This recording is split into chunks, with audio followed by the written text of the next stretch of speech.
Okay. हाँ ठीक। जी बिल्कुल।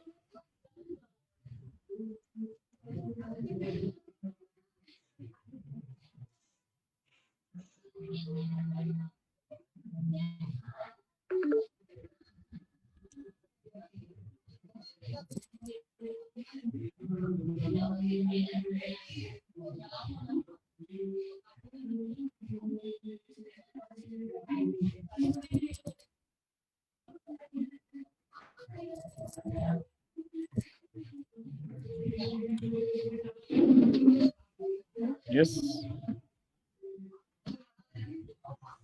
Okay sir. दोस्तों नमस्कार, मैं आपका दोस्त और होस्ट मोहन नेवरिया लोधी जागो लोधी समाज के इस कार्यक्रम में सभी का स्वागत करता हूं। कार्यक्रम का जो आप जानते ही हैं कि शौर्य गाथा, लोधी समाज की शौर्य गाथा के नाम से ये कार्यक्रम चल रहा है। और आज की इस कड़ी में हमारे मेहमान है श्री राजेंद्र कुमार पटेल, जिन्होंने नरसिंहपुर जिले में, जो कि आज जिला छोटा हो गया, उसका कुछ भूभाग जो है सागर में चला गया है। तो उस समय नरसिंहपुर जिला काफी बड़ा होता था। तो नरसिंहपुर जिले में 1857 के कौन से क्रांतिवीर हुए, कौन से स्वतंत्रता संग्राम सेनानी हुए, उनकी गाथाएं वो सुनाएंगे। और खास तौर पे उसमें हमारे लोधी समाज से कौन कौन लोग थे और उन्होंने किस तरह से आजादी की लड़ाई को लड़ा। तो मैं श्री राजेंद्र कुमार पटेल साहब का बहुत स्वागत करता हूँ। पटेल साहब, आपका स्वागत है नंदन अभियान में। और मैं आपको बता दूं कि पटेल साहब ने इस विषय में, खासतौर पे नरसिंहपुर में जो हमारे शौर्यवीर थे और जिन्होंने आजादी की लड़ाई को लड़ा, उन पर पीएचडी किया हुआ है। और वे आज आपको सीधे आप मुखातिब होंगे, अपने बारे में भी बताएंगे किस तरह से उन्होंने पीएचडी किया, किस तरह से इस विषय में उनकी रुचि रही और उन्हें क्या जानकारी मिली है। बीच बीच में हमारे सवालात भी होते रहेंगे। तो मैं पटेल साहब से आग्रह करूंगा कि वे शुरुआत करें कार्यक्रम की। स्वागत है आपका। धन्यवाद मोहन जी। जागो लोधी समाज के सभी लोगों को मेरी तरफ से बहुत बहुत बधाई। सभी को नमस्कार।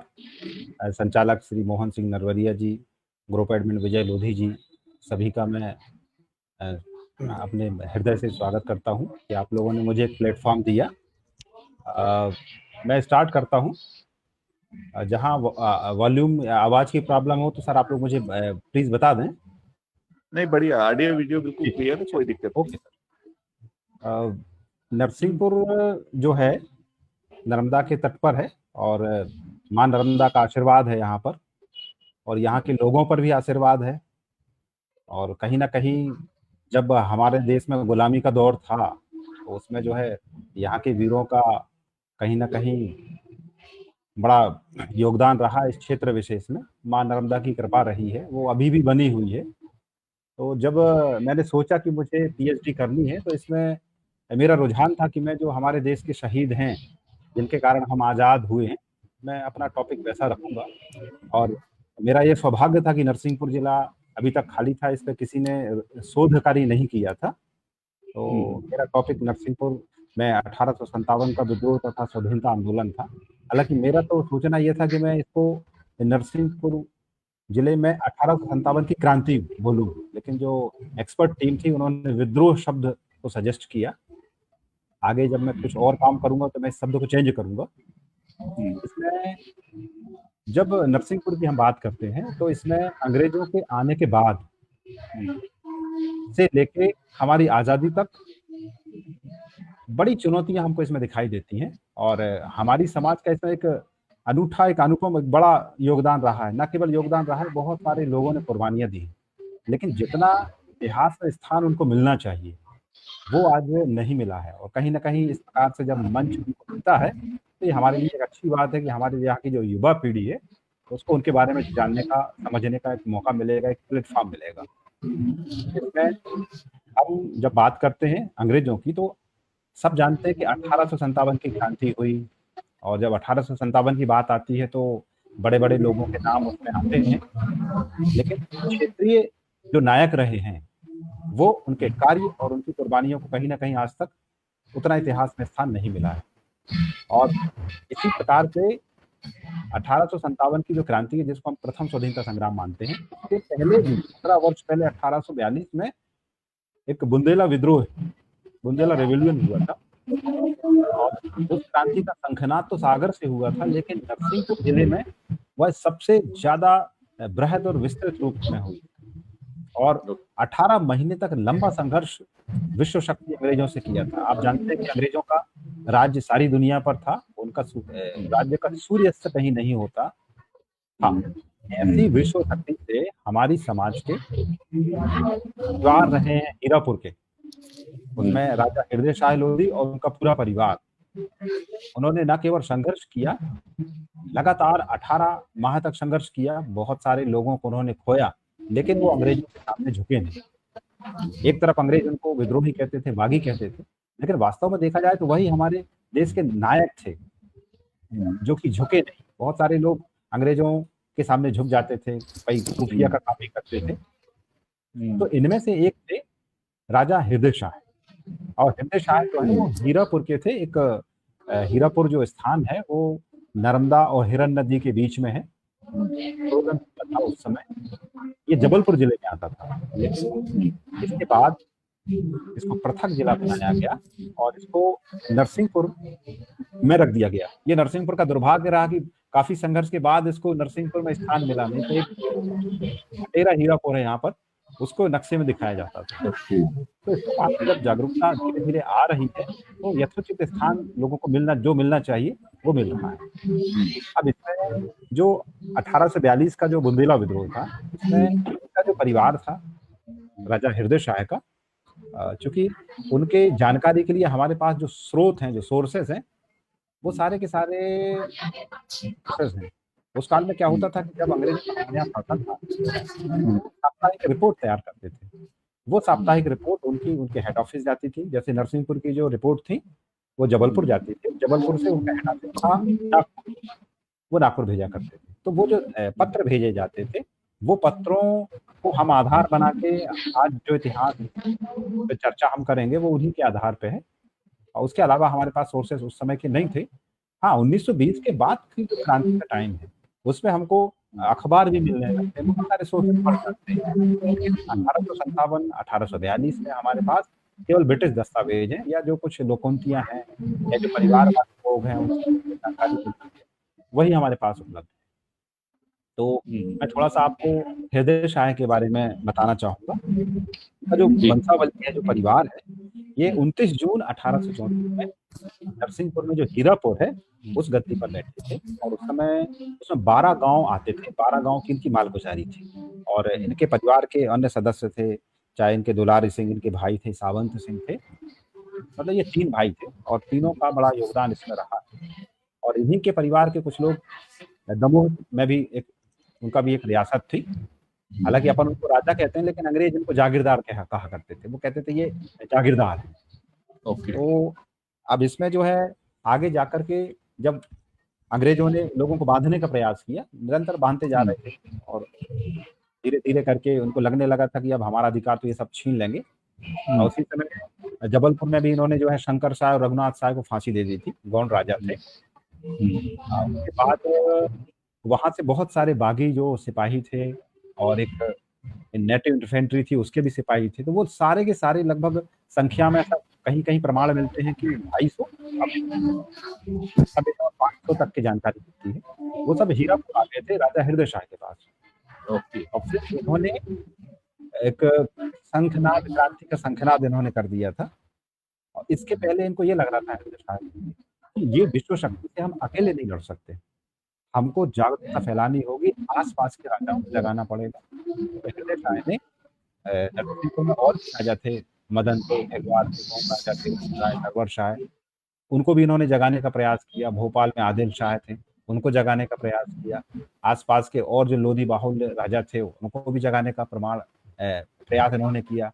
हाँ, एक चीज और जानकारी मिलती है हमको, तो वो खंडावत के बारे में मिलती है कि इन्होंने पत्राचार रानी अवंतीबाई से भी किया था।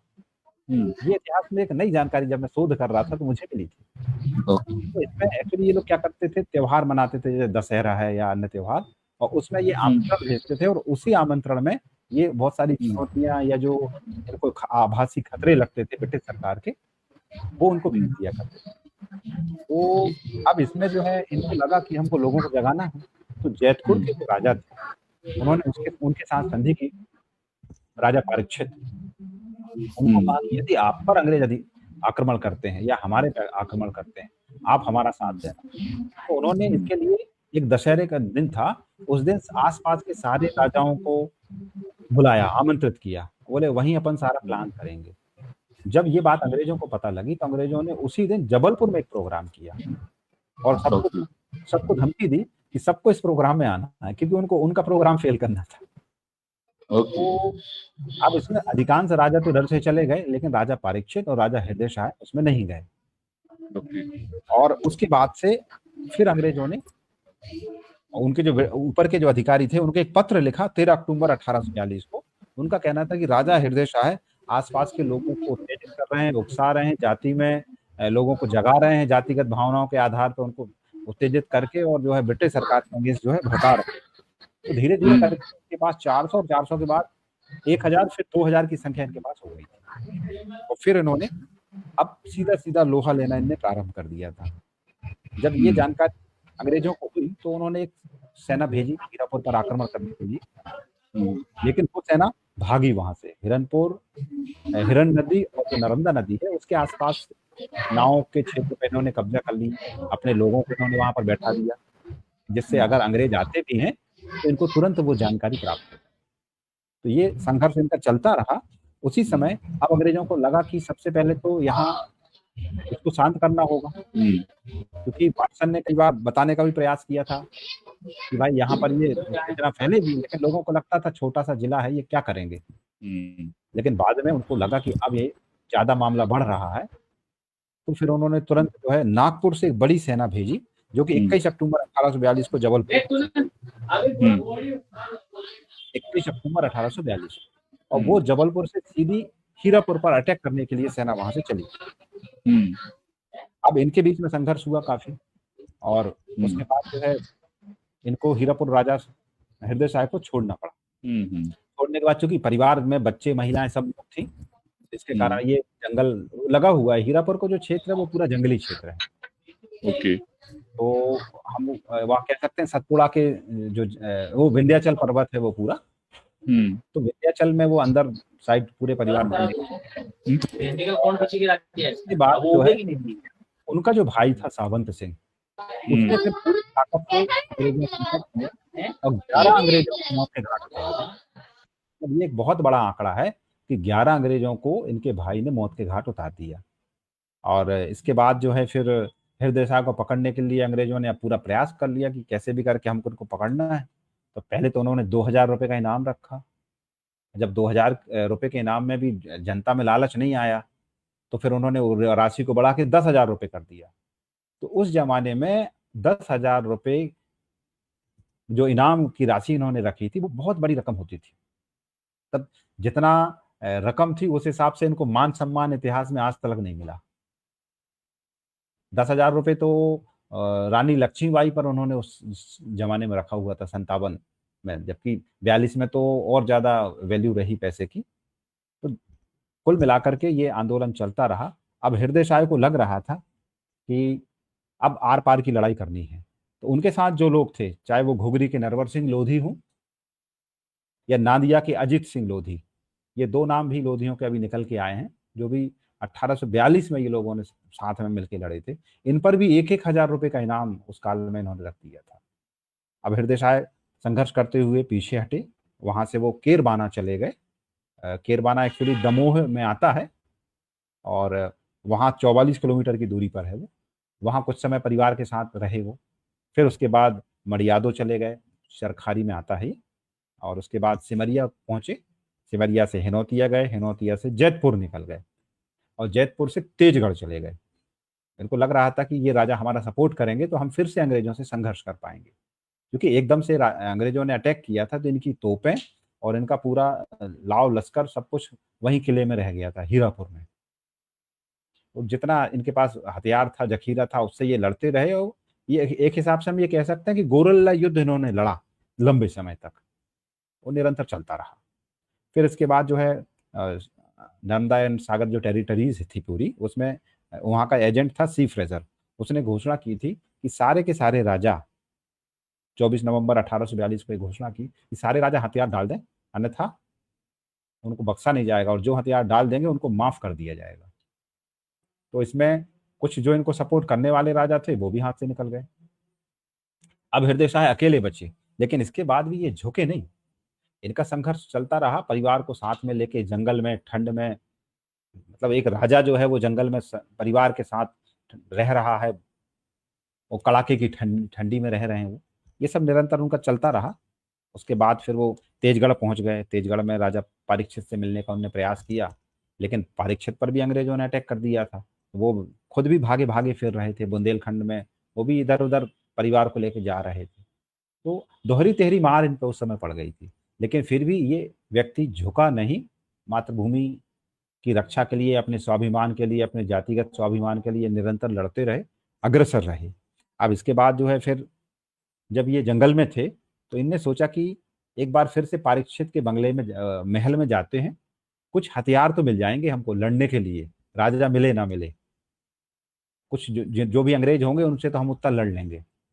तो जब वो जा रहे थे तो उसी में जंगल में रात में आराम कर रहे थे, तो उसी समय इनको जो बख्तवली राजा थे, सागर में शाहगढ़ एक जगह है सागर में, सागर जिले में, वहाँ का एक राजा था बख्तवली। हालांकि वो राजा बहुत अच्छे थे, अंग्रेजों से भी लड़े थे वो, लेकिन अब उन्होंने यहाँ देशद्रोह किया।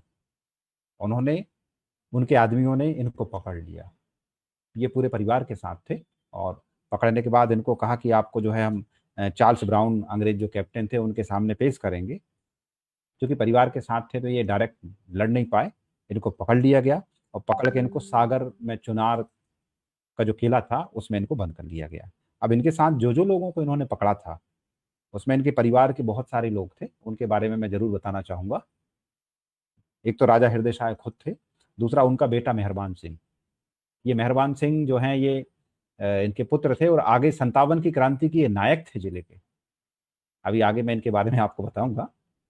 फिर दीवान दुलारी सिंह जो कि हृदय शाह के भाई थे, भूपत सिंह दुलारी का बेटा था, मान सिंह ये भी दुलारी के बेटे थे, अमन सिंह हृदय शाह के चाचा कोहम सिंह, उनके पुत्र अभिमन्यु, और हृदय शाह की 2 पत्नियां थी, वो इनकी विधवा बेटी, वो ये सारे लोग, उनके साथ कुछ सेविकाएं भी, महिलाएं वगैरह थी, इन सबको इन्होंने पकड़ लिया गया। और मेजर अर्स्काइन ने जो पत्राचार किया था, इनसे क्या क्या प्रश्न किए थे, वो मेरे को ब्रिटिश दस्तावेज हाथों से जो लिखा था इन्होंने, वो मेरे पास उसके प्रमाण पूरे हैं कि क्या क्या इनसे पूछा गया था। बल्कि अंग्रेजों को ये डाउट था कि यही हृदय शाह हैं कि नहीं है, तो उन्होंने इनको वहाँ की जनता के सामने भी पेश किया कि भाई पहचान है इनको, यही है कि नहीं है। तो ये सब निरंतर चलता रहा। और राजा बखतवली के बारे में ये कहा जाता है कि इन्होंने बहुत गद्दारी का काम किया। मैंने जानने का प्रयास किया कि इन्होंने ऐसा क्यों किया, तो उसमें ये पता चलता है कि इनका जो राज्य था वो छीन लिया गया था, सिंधिया ने इनके राज्य पर कब्जा कर लिया था, और अंग्रेजों ने इनको लालच दिया था कि यदि आप हृदय शाह को पकड़वा देंगे तो हम आपको जो है राज्य इनका दिलवा देंगे। तो ये सब चलता रहा। फिर अब यहाँ से एक एंट्री होती है कर्नल सलीमन की। ये सलीमन अंग्रेज थे और जबलपुर के आगे सलीमनाबाद रेलवे स्टेशन जो है वो इन्हीं के नाम पर, इनकी एंट्री होती है। फिर ये गवर्नर जनरल से बात करते हैं, उस समय गवर्नर जनरल लॉर्ड एलनबरो थे, कि भाई इन्होंने माफी भी मांग ली है और ये अच्छे आदमी हैं, कह रहे हैं कि आगे विद्रोह नहीं करेंगे, इनको छोड़ दिया जाए। तो अंग्रेज किसी को छोड़ने वाले तो थे नहीं, लेकिन अंग्रेजों को ये समझ में आया कि यदि हम इस परिवार के साथ कुछ करते हैं या इनको मारते हैं तो पूरे क्षेत्र में बड़ा विद्रोह ना हो जाए। और निरंतर ये 18 माह से जो विद्रोह चल रहा था, अंग्रेज इसमें परेशान हो गए थे। दूसरा ये भी था कि उसी समय अंग्रेजों की बड़ी सेना अफगानिस्तान से लड़ रही थी, तो इनकी काफी सेना वहां चली गई थी। यानी आप देखें कि हृदय शाह ने कितना सही सटीक समय का चुनाव किया था आंदोलन करने के लिए। और ये एक सबसे बड़ी बात ये है कि गवर्नर जनरल बहुत बड़ी बात होती है, गवर्नर जनरल आसानी से नहीं आते हैं। मतलब भारत में अंग्रेजों का सबसे बड़ा व्यक्ति, उनकी जो महारानी एलिजाबेथ थी उसके बाद सबसे बड़ा व्यक्ति गवर्नर जनरल माना जाता है। तो गवर्नर जनरल लॉर्ड एलनबरो खुद चुनार के किले में आया था और उसने इनको, उनके परिवार को, सबको देखा था। और उसके बाद उसने देखा कि यार ये जो लोग हैं, इतना लंबा संघर्ष किया है, इनसे हमको समझौता करना पड़ेगा। तो हृदय शाह का कहना तो ये था कि हम समझौता करने तैयार हैं, लेकिन हमारी कुछ शर्तें रहेंगी। यानी पहला व्यक्ति इतिहास में मिलता है राजा हृदय शाह, जिसने अंग्रेजों के सामने बैठकर शर्तों पर बात की, और न केवल शर्तों पर बात की, गवर्नर जनरल ने उनकी शर्तों को माना। इसमें उनका कहना था कि लगान पूरे क्षेत्र में, पूरा सागर एंड नर्मदा टेरिटरीज जो है, इसमें जो आप लगान आपने जो बढ़ाया है यहाँ की गरीब जनता और राजाओं से, मालगुजारों से, आप इसको 10% आप लगान में छूट दीजिए। तो लॉर्ड एलनबरो ने तुरंत कहा कि हम आपकी ये शर्त मानते हैं, लगान आपका माफ हो जाएगा। फिर उनका कहना था, क्योंकि पहले नरसिंहपुर स्वतंत्र जिला था, लेकिन 1836 में इसको शामिल कर दिया था होशंगाबाद के साथ, बोले आवश्यकता नहीं है। लेकिन अब अंग्रेजों को लगा कि यहाँ पर तो बड़ा विद्रोह ये लोग करते हैं, क्रांति कर रहे हैं, तो उन्होंने 1843 में नरसिंहपुर को फिर से जिला बना दिया। तो ये आप देखें कि नरसिंहपुर जो जिला बना, ये हृदय शाह लोधी के योगदान के कारण, उनके गवर्नमेंट से, ब्रिटिश गवर्नमेंट से लड़ने के कारण। फिर उनका एक ये भी कहना था कि यहाँ पर जो अंग्रेज अफसर है, ये यहाँ की जनता की भावना के साथ खेलते हैं, तो सारे अंग्रेज अधिकारियों को भी यहाँ से स्थानांतरित कर दिया गया। ये काम उन्होंने किया, और एक हिसाब से देखा जाए कि जो विश्व शक्ति थी उसको एक इन्होंने टक्कर दी। और इसमें हीरालाल रसिक है, जिन्होंने की गजेटिया लिखा हुआ है, तो उन्होंने इसमें इनकी इतनी बड़ी कुर्बानी को, जब वो लिख रहे थे तो केवल इतना लिखा है कि हाँ, ये लोग ही खेतीहर जाति है और ये बनियों से और ब्राह्मणों से थोड़ा नीचे हैं, और ये अपना सारा पैसा पार्टियों में और शादियों में खर्च करते हैं और खेती करते हैं। कुछ ही चीजें इतिहास में ऐसी लिख दी गई हैं कि कहीं ना कहीं अब समय आ गया कि इसमें बदलाव की आवश्यकता है, और इतिहास को अच्छे लिखा जाना चाहिए बगैर किसी राग द्वेष। तो इसमें कुछ और जानकारियां मिलती हैं इनके बारे में कि 42 का जो आंदोलन था, अब जब यहाँ जाके ये खत्म होता है, तो चूंकि इस समय तक काफी एजेड भी हो गए थे वो, और उस समय 50 साल की उम्र इनकी उम्र थी, और इनको 2 साल से आंखों में दिखाई भी नहीं चलता रहा, तो राज्य भी वापस लौटा दिया गया। आज फिर क्षेत्र में शांति। तो ये जो 42 का आंदोलन है, ये पूरे भारत में पहला अंग्रेजों के विरुद्ध होने वाला 18 महीने तक चलने वाला लंबा जिसमें कि अंग्रेजों को अपनी शर्तें माननी पड़ी। हाँ, एक बात और मैं कहूंगा, 1857 की जो क्रांति, इसमें अंग्रेजों ने शर्तें मानी नहीं, बल्कि जिन जिन को पकड़ा था सीधा फांसी पे लटका दिया था। लेकिन 1842 में एक अकेले लोधी परिवार ने, राजा हृदय शाह ने, उनसे अपनी मांग मनवाई, केवल व्यक्ति मांगे नहीं मनवाई, पूरे क्षेत्र के लिए जो आवश्यक थी उस समय, जो समय की मांग थी, क्षेत्र की मांग थी। तो ये तो 42 का आंदोलन इनका था। अब इसके बाद जो है, क्योंकि वचन भी उन्होंने दे दिया था कि हम आगे से आपके विरुद्ध शस्त्र नहीं उठाएंगे।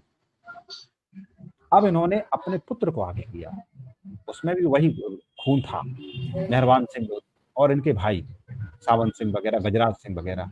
अब इन्होंने क्रांति को अपने हाथ में लिया। जब 1857, अब हम 1857 पे आते हैं। जब 1857 की क्रांति चल रही थी, तो इसकी शुरुआत तो मुगलों के टाइम से शुरू होती है। उसमें नाना साहब से लेके झांसी की रानी से लेके बेगम हजरत महल और सारे लोग थे, उसमें आंदोलन चला। लेकिन उसकी जो झलक थी वो धीरे धीरे करके क्षेत्रों तक भी आती गई और नरसिंहपुर तक भी आई। और नरसिंहपुर में पहली बार रोटी और कमल, हड्डी चूरा रोटी कमल की जो कहानी मानते हैं, तो रोटियां सबसे पहले, चपातियां नरसिंहपुर में ही दी जाती थी। तो यहाँ पर जो गांव का कोटवार होता था, वो एक गांव से दूसरे गांव, दूसरे गांव से तीसरे गांव 5 रोटियां वो बनाते थे और वो लोग बेचते थे। तो अंग्रेज कहते थे ये रोटियां हैं क्या? तो बाद में उनको समझ में आया कि ये कह रहे कि अब रोजी रोटी का सवाल आ गया, अब तो इस गोरी सरकार से हमको लड़ना ही पड़ेगा, और उसके लिए हम सबको पहले एक होना पड़ेगा। तो अब इसमें जो है 57 की जब क्रांति की हम बात करते हैं, इसमें सबसे बड़ा नाम जो आता है मेहरबान सिंह का ही आता है, उनके पुत्र का। उस समय हमारे में 28 इन्फेंट्री की 4 कंपनियां तैनात थी, और इस पे मैंने एक अलग से काम किया हुआ है। नरसिंहपुर के पुत्र थे मेहरबान सिंह लोधी, उन पे एक नेशनल जर्नल से निकलता है शोध दृष्टि। इस पे मैंने एक पेपर प्रेजेंट किया था और वो पेपर इसमें सिलेक्ट भी हुआ था। तो ये जो हृदय शाह से रिलेटेड था और इसमें वो मेहरबान सिंह से रिलेटेड था। मैं थोड़ा सा इसमें आपको बताना चाहूंगा। और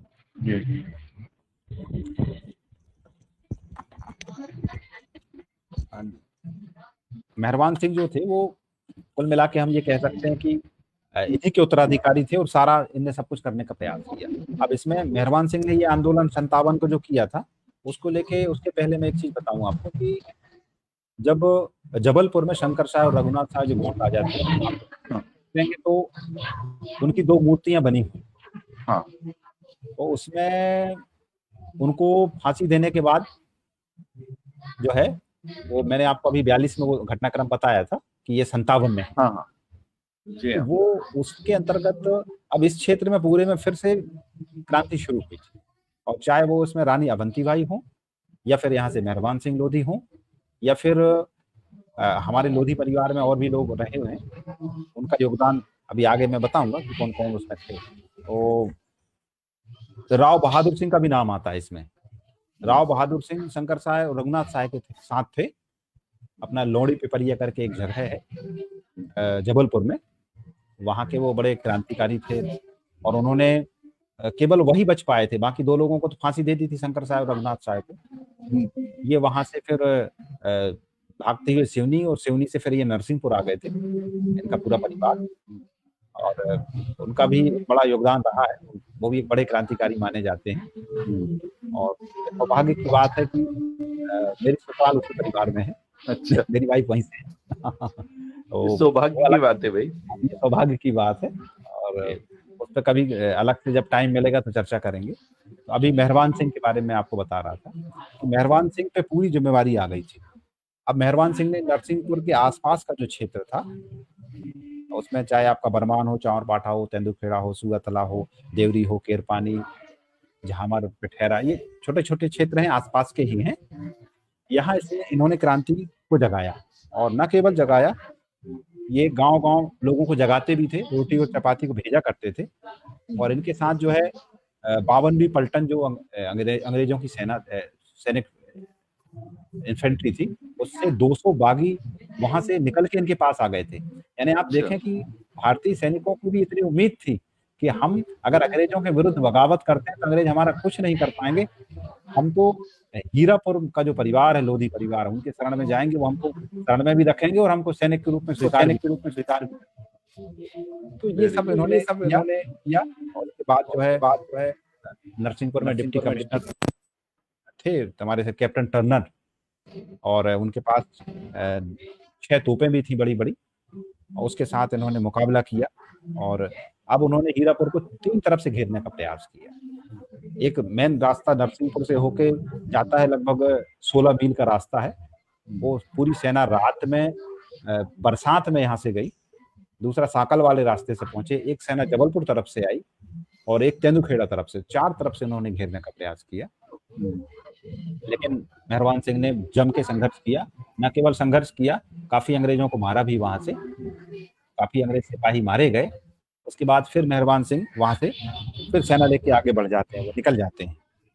और अभी आंदोलन, अब उन्होंने फिर गोरिल्ला पद्धति को अपनाया। वो क्या करते थे, जंगल में रहते थे, कभी तेंदुखेड़ा पे अटैक करते थे। तेंदुखेड़ा में जब सेना पहुंच जाती तो वहां से मदनपुर चले जाते थे, मदनपुर पे अटैक किया। वहां ब्रिटिश सेना पहुंचती थी, 10-15 दिन फिर जंगल में चले गए। फिर ढिलवार पे अटैक कर दिया, ढिलवार सेना पहुंच रही तो फिर बरमान पे अटैक कर दिया। तो इस प्रकार से वो अटैक करते थे। और उन्होंने लगभग 16 पुलिस चौकियों को जला दिया। धीरे धीरे करते वो निरंतर उनका काम चलते रहा। और उसके बाद आदमी भी उनके काफी खत्म हो गए थे, परिवार भी परेशान था, लेकिन उसके बाद भी उन्हें झुकना जरूरी नहीं समझा। अब उसके बाद फिर उन्होंने गढ़ा अम्बा पानी के जो मोहम्मद आदिल खां थे, उनका सहयोग लिया। और उनके सहयोग के साथ इन्होंने फिर, इनके पास अब 500 के लोग लगभग हो गए थे। मदनपुर ढिलवार के गोंड राजाओं का भी सहयोग लिया। और अंतिम बार उन्होंने फिर से आक्रमण किया। लेकिन चूंकि ब्रिटिश सेना काफी संख्या में थी और अंग्रेज क्या करते थे, अगर एक आंदोलन दब जाता था तो वहां से सेना को यहाँ ले आते थे। दमोह का आंदोलन खत्म हो गया था, सागर का आंदोलन लगभग खत्म हो गया था, बालाघाट आसपास के जो जिले थे सबका आंदोलन खत्म था। तो वहां की पुलिस फोर्स पूरी नरसिंहपुर में चला गया। अब उनका सीधा निश्चय था कि अब मेहरबान सिंह को पकड़ना है, मारना है। तो अब मेहरबान सिंह तो बचते रहे, लेकिन डेलन साय को पकड़ लिया, उनको फांसी दे दी। नरवर साय को पकड़ लिया, उनको फांसी दे दी। गंजन सिंह को गन्ने के खेत में गोली मार दी। दलगंजन सिंह को भी उन्होंने पकड़ लिया। और इस प्रकार से जितने भी आसपास के राजा थे, सहयोगी जो थे, अंग्रेज अब उनको सीधा पकड़ के सीधा मारते जा रहे थे। यहाँ कहने पर यह कहा जाता है कि वो तो जंगल के जो पेड़ थे उन पर सीधा फांसी लगा दिया करते थे, ना कोई सुनवाई होती थी ना कुछ हुआ। तो ये सब निरंतर चलता रहा। बाद में 27 सितंबर 1857 को मेजर अर्स्काइन ने ये बताया कि काफी विद्रोहियों को हमने मार डाला है और ये यहाँ से जा चुके हैं और हीरापुर पर हमने अपना कब्जा कर लिया है। तो हीरापुर का जो किला था, इसको 2 बार इन्होंने जलाया और इतना खत्म कर दिया था कि दोबारा से ये किले को तैयार न कर पाए, क्योंकि वहीं से ये जखीरा लड़ाई का सामान रखा करते थे। तो ये सारा उनने काम किया। दूसरा ये एक बात ये थी, अंग्रेजों को मेन समस्या ये थी कि वो इनाम की राशि भी रखा करते थे कि भाई आप बताइए ये विद्रोही हैं कहाँ, लेकिन यहाँ की जो जनता थी वो उनको बताती नहीं थी।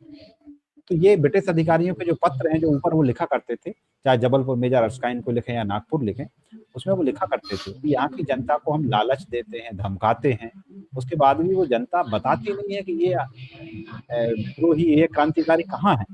और वो पत्रों में लिखते थे कि हमें पूरी आशंका है कि ये उनको खाना भी पहुंचाते हैं, उनको पैसा भी देते हैं, क्योंकि इनके किले पे कब्जा कर लिया है, इनके राशन पानी पे कब्जा कर लिया है, फिर भी ये कैसे रह पा रहे हैं। तो जनता का सहयोग रहा है, जनता उन्हीं को सहयोग करती थी जिनको वो अपने हृदय से नायक मानती थी। उनको लगता था कि नहीं, ये हमारे मातृभूमि के वीर पुरुष हैं जो कि लड़ रहे हैं, विश्व शक्ति से मुकाबला कर रहे हैं। ये संघर्ष निरंतर इनका चलता रहा। और उसके बाद फिर जो मेहरबान सिंह थे, इनके बारे में ऐसा कहा जाता है कि ये उसके बाद लापता हो गए। मैंने भी काफी प्रयास किया कि इनके बारे में ये पता चले कि इनकी मौत कैसे हुई। इनके परिवारजनों से भी जानने का प्रयास किया, राजा कौशलेंद्र सिंह से। अभी वो उनके वारसान हैं, वो भी हैं और काफी हमारे साथ बैठ के होते रहती हैं। तो उनका कहना था कि वो गोरिल्ला युद्ध में ही मारे गए। उनके बारे में विस्तृत जानकारी अभी तक उपलब्ध नहीं है।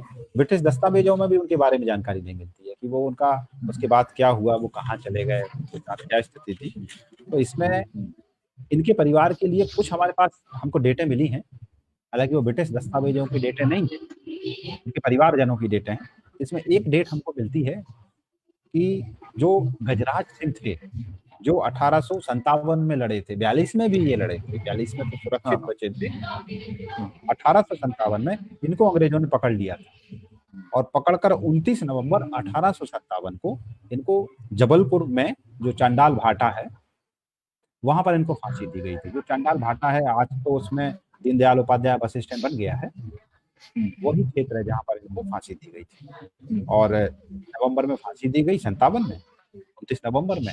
इसके कुछ समय बाद इनके जो पिताजी थे, एक तो वैसे ही बीमार थे और जो पुराना क्रांतिकारी रहा है, भले वो घर के अंदर रहे लेकिन खून तो खौलता है, वो इसी के उनको इसका काफी गम था। और 25 अप्रैल को उनकी श्रीमती जी का निधन हो गया, रामवती बाई का, और उनके 2-3 दिन बाद 28 अप्रैल को राजा हृदय शाह की भी मौत हो गई। अब राजा हृदय शाह की मौत के बारे में 2 प्रकार की चीजें हैं। कुछ कहते हैं उनको फांसी दी गई, लेकिन जहां तक मेरा अनुमान है कि वो नेचुरल डेथ उनकी हुई है, उनकी और उनकी पत्नी रमावती की 25 अप्रैल 1858 को और राजा हृदय शाह की 28 अप्रैल 1858। और गजराज सिंह तो उसके पहले ही 29 नवंबर 1857 उनको फांसी दे दी गई थी। अब इस परिवार में बचते हैं कौन? मेहरबान सिंह। मेहरबान सिंह लोधी के बारे में 1858 तक तो ब्रिटिश दस्तावेजों में उनके बारे में जानकारी मिलती है कि यहाँ देखे गए, वहां देखे गए, लेकिन उसके बाद उनके बारे में पता नहीं चलता कि उनकी क्या स्थिति रही, वो कहाँ चले गए। अब इसमें एक चीज और निकल के आई अभी कि जब हम 1857 के योद्धाओं की बात करते हैं कि ये तो नरसिंहपुर के हमने आपको बताया, इसके अलावा और कितने योद्धा थे जिन्होंने वास्तव में जातिगत आन बान शान को बना के रखा। तो उसमें सारे लोग जानते हैं रामगढ़ की रानी अवंतीबाई। रानी अवंतीबाई पे मैंने लगभग 3-4 रिसर्च पेपर भी प्रस्तुत किए हैं, वो रेफर्ड जर्नल में वो प्रकाशित हुए हैं। तो एक तो इनके बारे में सारे लोग जानते हैं। दूसरा हिंडोरिया के किशोर सिंह, जो हिंडोरिया के किशोर सिंह हैं, इन पे भी मैंने 2-3 पेपर प्रेजेंट किए हैं। एक पेपर मेरा उन पे ये बनाया था मैंने, हिंडोरिया के किशोर सिंह पे, ये भी मैंने रेफर्ड जर्नल में पब्लिश कराया था। तो इनका भी बड़ा योगदान रहा है। दमोह के थे ये, और ये भी काफी लड़े हैं और इनका भी एक लंबा वृत्तांत रहा है। इसी प्रकार से बहादुर सिंह लोधी के बारे में मैंने बताया, लौड़ी पिपरिया जबलपुर के रहने वाले थे। बरगी में इन्होंने क्रांति का संचालन किया था। ये सब 57 के हैं, 1857 के योद्धाओं के बारे में मैं आपको बता रहा हूँ। फिर बहादुर कोटवार का नाम मिलता है, ये बरेला परगना में इन्होंने मोर्चा संभाला था इन्हीं के साथ, बहादुर सिंह लोधी के साथ। फिर दीवान भूपत सिंह लोधी, दीवान भूपत सिंह लोधी ये भी लोहड़ी पिपरिया के थे और बरगी से लेकर दमोह तक के पूरे क्षेत्र में इन्होंने अंग्रेजों से संघर्ष किया। फिर दमोह से हीरालाल लोधी का नाम मिलता है, जो कि जैरत है, वहां पर नरसिंहगढ़ है, वहां इन्होंने अंग्रेजों के विरुद्ध मोर्चा खोला था। फिर हिंदूपुर का भी एक नाम मिलता है, ये भी जैरत नरसिंहगढ़ से रिलेटेड। एक और मिलता है देवकरण लोधी का नाम, ये भी अंग्रेजों से लड़े थे 1857। फिर विशाम सिंह लोधी, सुरनीत सिंह लोधी, मोरे सिंह लोधी, सोने लोधी, मलखान सिंह लोधी, ये उमाना, ये भी उसी में आता है अपना, क्या बोलते हैं, दमोह में। तेज सिंह लोधी, मेहरबान सिंह लोधी, ये मेहरबान सिंह में बड़ा कंफ्यूजन होता है। एक मेहरबान सिंह लोधी अपने हीरापुर वाले थे और दूसरे मेहरबान सिंह लोधी ये टप्पा सूरत तेजगढ़ दमोह में आता है, ये वहां के थे। और एक भोपाल सिंह लोधी का भी मिलता है, ये भी टप्पा सूरा के थे। एक हंसराज, ये करलुआ के थे। ये बहुत सारे नाम निकल के आते हैं जो 1857 में अंग्रेजों के विरुद्ध लड़े थे। इनने बहुत सारी चीजें इन्होंने खोई हुई थी। ये 1857 और 1842 में ये जो 2 क्रांतियां हुई, इन 2 क्रांतियों में लोधी समाज का नरसिंहपुर के मामले में तो नंबर 1 पर रहे हैं। पूरा इन्होंने जम के लोहा लिया, संघर्ष किया है। अब यहाँ पर कुछ चीजें और निकल के आती हैं कि इसके बाद फिर काफी शांति यहाँ पर स्थापित रही, मध्य प्रांत बना दिया गया, सागर एंड नर्मदा टेरिटरीज को अलग एक प्रांत के रूप में इन्होंने बना दिया। और फिर अंग्रेजों ने थोड़ा ध्यान दिया। 1858 में महारानी विक्टोरिया ने भी घोषणा कर दी कि जितने राजाओं ने शरण ले ली है या जो मान गए हैं, अब उनके साथ स्वतंत्रता का व्यवहार किया जाएगा। यानी कुल मिला के शांति स्थापित हो गई थी और धीरे धीरे राजाओं का शासन खत्म जैसा हो गया था। अपने हाथ में ब्रिटिश प्रशासन शुरू हो गया था, अलग अलग रेगुलेटिंग एक्ट बनाने लगे थे वो शासन को चलाने के लिए। इसके बाद से हमारे भारत में, और ये धीरे धीरे करके 1920 के बाद फिर ये क्रांति के रूप में शुरू हो जाती है। 1920 से जब गांधी जी का दौर शुरू होता है तो उसके समय से फिर क्रांति शुरू होती है और जो कि 1947 तक चलते रहती है। तो उसमें भी नरसिंहपुर का बड़ा योगदान रहा है। गांधी जी ने एक अनुमान लगाया था कि महाकौशल प्रांत जो है, इसमें 2800 बड़े स्वतंत्रता संग्राम सेनानी रहे हैं। और इनमें मैं थोड़ा भाई साहब का फोन अटेंड कर लूं? जी बिल्कुल बिल्कुल।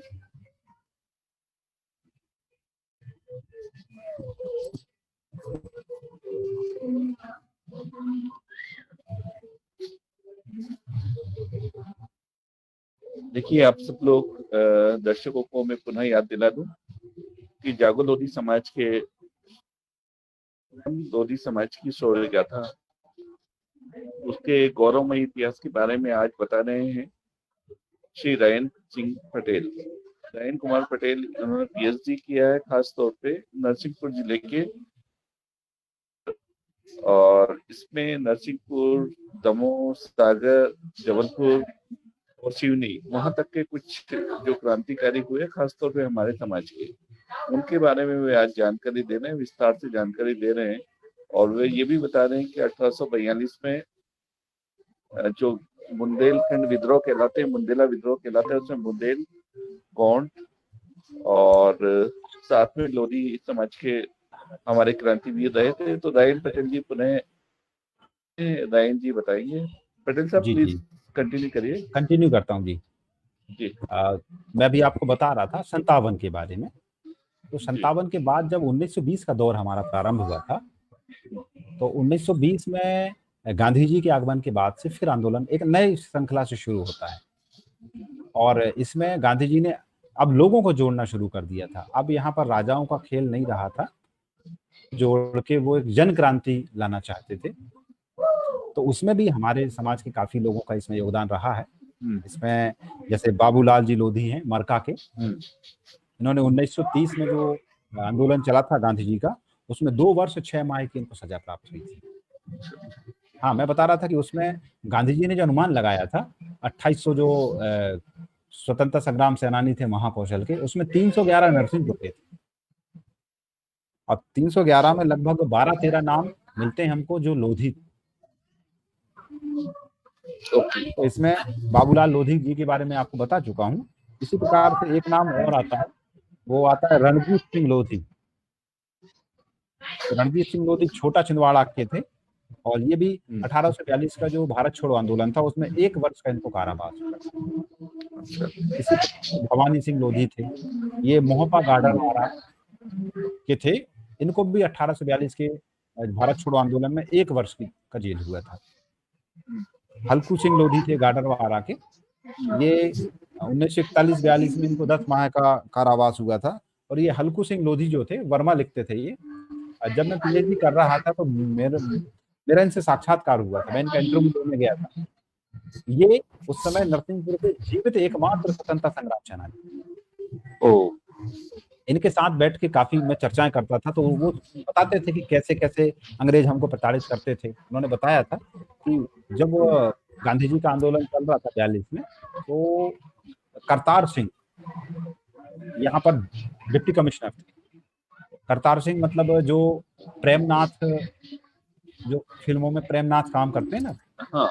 जो पुरानी पिक्चरें बनती थी भूत की जिसमें प्रेमनाथ का रोल रहता था, उस समय प्रेमनाथ नरसिंहपुर में ही पढ़े थे। उनके पिता यहाँ पर डिप्टी कमिश्नर थे। तो उन्होंने इनको पकड़ा हुआ था और इतना मारा था कि इनके कान में आवाज इनको सुनाई कम देने लगा था।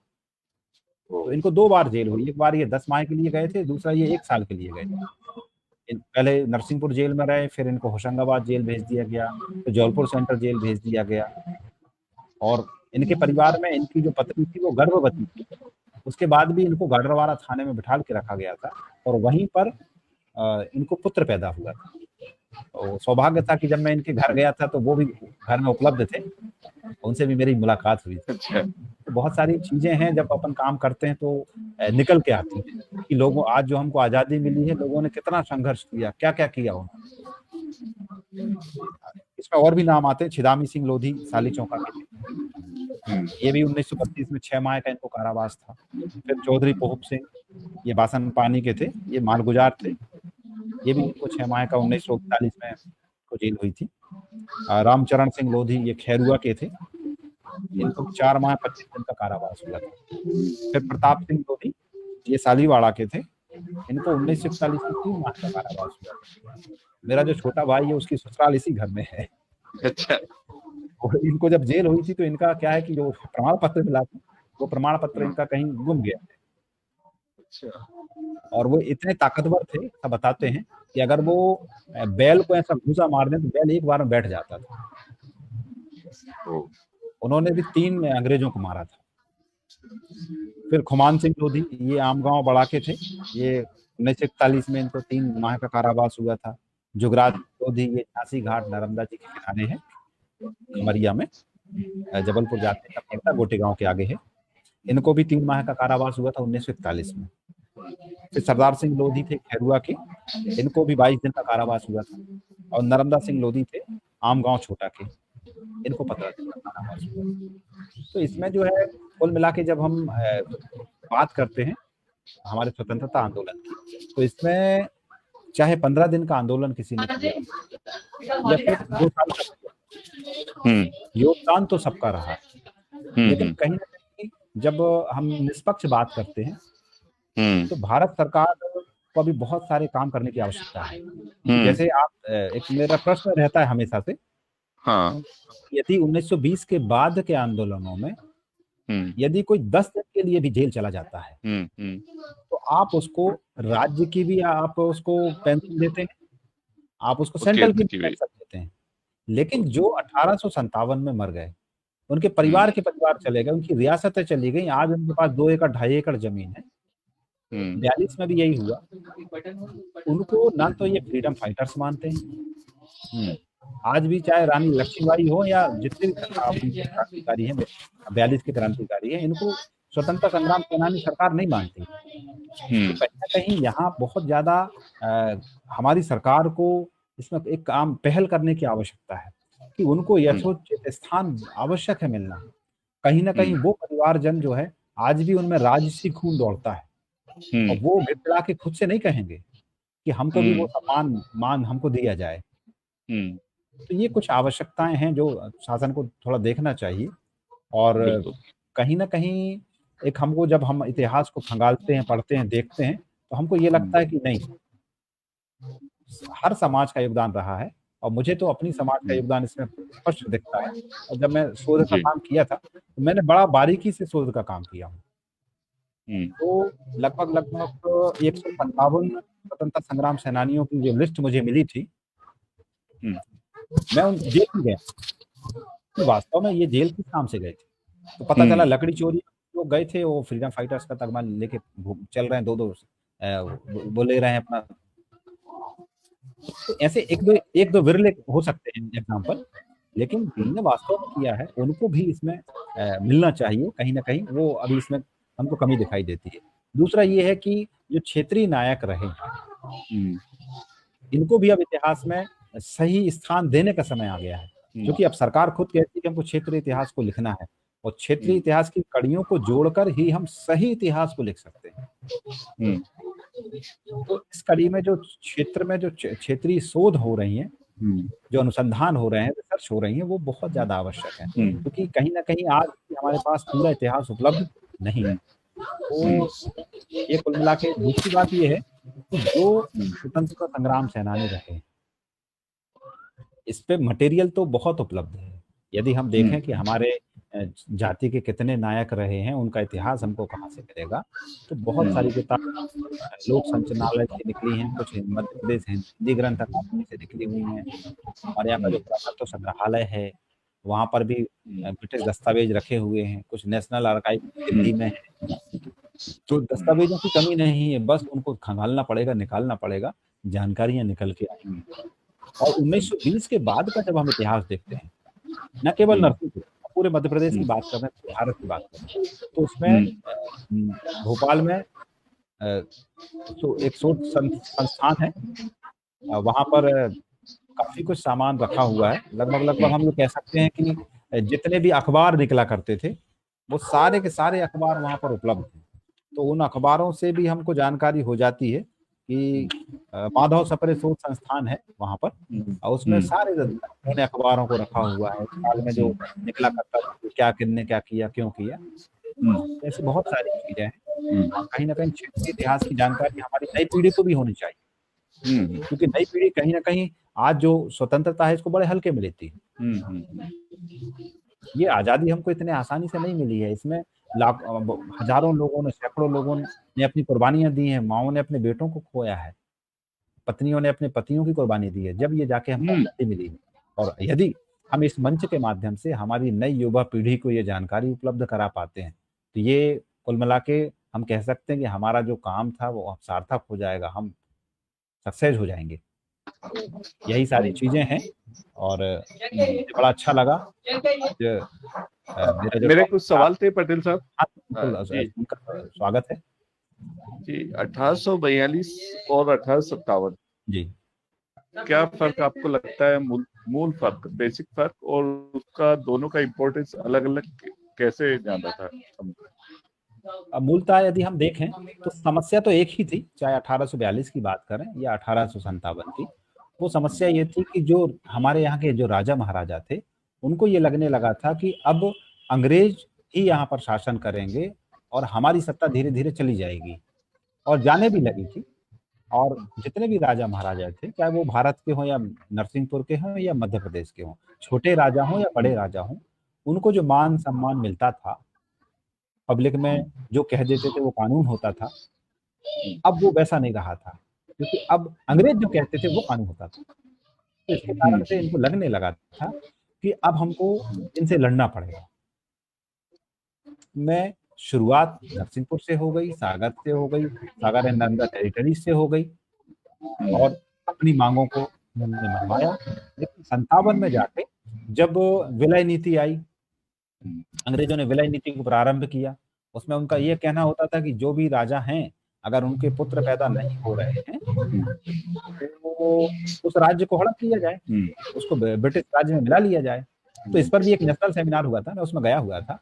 तो उसमें ये प्रश्न निकल के आता है कि अंग्रेज इतने चाणक्य थे, ऐसा उन्होंने क्या किया कि एकदम से 57 के टाइम पे सारे जो राजा थे भारत के, उनको पुत्र पैदा नहीं हो रहा, संतान पैदा नहीं हो रहा। ऐसा क्या हो गया था कि वो नपुंसक हो गए थे? मतलब ये एक बहुत चुनौतीपूर्ण प्रश्न है, जिस पे इतिहासकारों का ध्यान कम गया है। तो उसमें जहाँ तक मुझे व्यक्तिगत मेरी राय है, हमारे यहाँ के जो राजा महाराजा थे, वो क्या करते थे कि शराब-शबाब के बड़े शौकीन होते थे और जब अंग्रेज आते थे, तो अंग्रेज उनको जो यूरोप से जो मदिरा आती थी, वो इनको दे दिया करते थे। तो जब भी अंग्रेज अधिकारी अगर ब्रिटेन जाते थे, तो राजा महाराजा उनको हीरे, मोती, जवाहरात दिया करते थे और उनको कहा करते थे कि आप जो है वहाँ से हमारे लिए मदिरा लेके आएँ। उस मदिरा में चूँकि विज्ञान में, टेक्नोलॉजी में अंग्रेज बहुत आगे थे। उन्होंने ऐसे तत्व मिलाए कि धीरे-धीरे करके हमारे यहाँ के जो राजा थे, उनमें नपुंसकता आती चली गई और यही एक कारण है कि एकदम से पुत्र पैदा लोगों को होना बंद हो गए। अब उनको तो पता था कि ये रिएक्शन तो होगा। उसके पहले दत्तक पुत्र लेने की जो प्रथा थी, वो उन्होंने अधिनियम बना के उसको कैंसल करा दिया था कि दत्तक पुत्र लेने की प्रथा आप नहीं कर पाओगे। आप ले भी लोगे तो हम उसको वारिस नहीं मानेंगे, राज्य आपका हस्तांतरित कर लिया जाएगा ब्रिटिश सरकार में। तो ये एक बेसिक अंतर निकल के आता है दोनों में। बाकी समस्याएं दोनों की लगभग एक थी। ठीक। 1842 का जो मेरा ऐसा मानना है कि वो जो विद्रोह था, जिसको आप विद्रोह की श्रेणी में रखते हैं, बुंदेल विद्रोह, जिसमें बुंदेला लोग थे, लोधी थे और गोंड राजा थे प्रमुख रूप से, उसका इम्पैक्ट बहुत ज्यादा था। वो लंबे समय तक चला, 1857 से भी ज्यादा।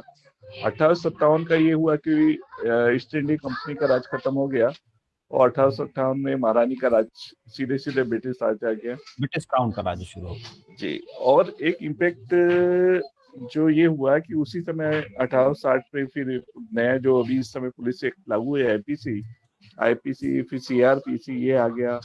1871 में ये क्रिमिनल ट्राइब एक्ट आ गया, जिसके बाद में और भी संशोधन आए, 7-8 संशोधन और भी थे। और 1878 में नॉर्दर्न इंडिया माइनिंग एक्ट आ गया, नॉर्दर्न इंडिया फिशरीज एक्ट आ गया, नॉर्दर्न इंडिया फॉरेस्ट एक्ट आ गया और नॉर्दर्न इंडिया फेरीज एक्ट आ गया। तो इस सबको कैसे देखते हैं आप? क्योंकि आपने एक चीज तो बता दी कि 1920 के बाद जितने लोगों ने विद्रोह किया है, आजादी की लड़ाई लड़ी, और वो लोग फ्रीडम फाइटर कहलाते हैं। मतलब इससे पहले 1842 वाले, 57 वाले, 58 वाले और भी इसके बीच में 1871 और 78, इसके बाद भी गोरिल्ला युद्ध हमारे लोगों ने जारी रखा लगातार, उसको नहीं मानते। तो इन सब की जो बीच में घटनाक्रम मैंने आपको बताया 1842, 1857 का, और नवंबर 1858 के बाद महारानी का राज आना, फिर 1860 में आईपीसी पुलिस एक्ट आना, फिर सीआरपीसी लागू होना, फिर क्रिमिनल ट्राइब एक्ट आना, और फिर 1878 में ये सारे एक्ट, जिससे हमारे काम धंधे छिन गए। इस सबको कैसे देखते हैं आप? एक्चुअली क्या था, अंग्रेज जो थे वो थे तो चाणक्य, दुनिया पर शासन कर रहे थे। तो उनको ये पता था कि अगर ये 1857 की जो क्रांति हुई है, तो इसके उन्होंने बेसिक कारण जानने का प्रयास किया। उनका सोचना ये था, उनका जो मूल उद्देश्य था कि हमको राज्यों को हड़पना है। जितने राज्यों को वो हड़प सकते थे उन्होंने हड़प लिया था।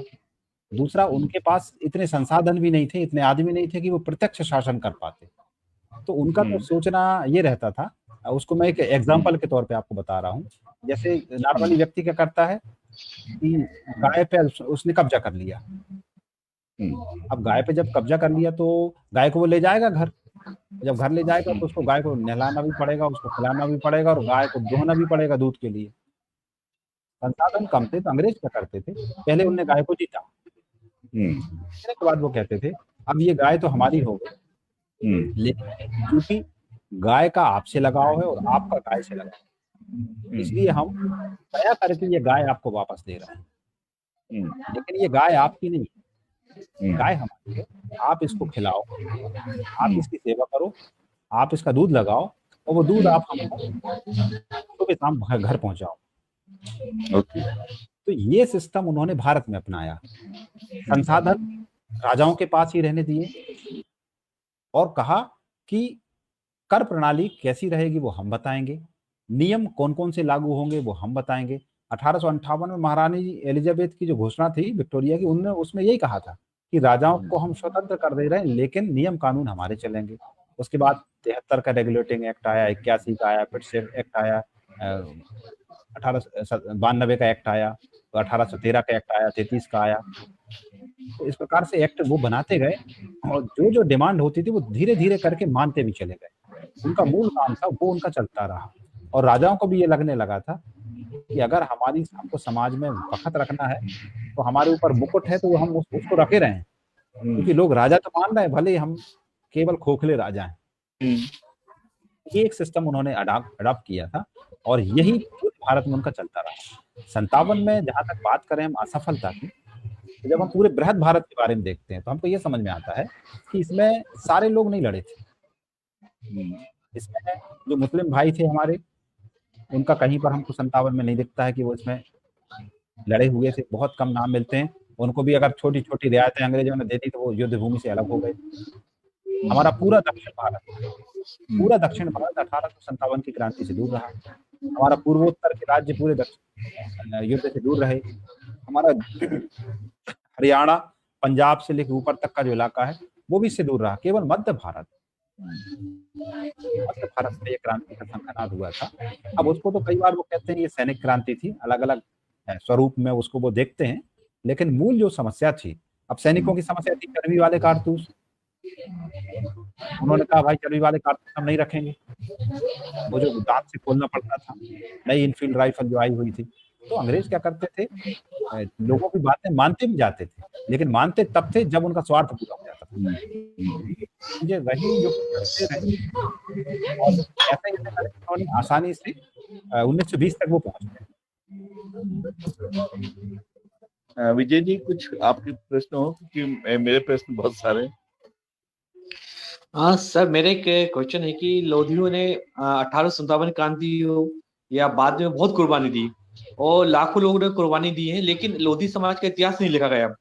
इसकी आपको क्या वजह लगती है?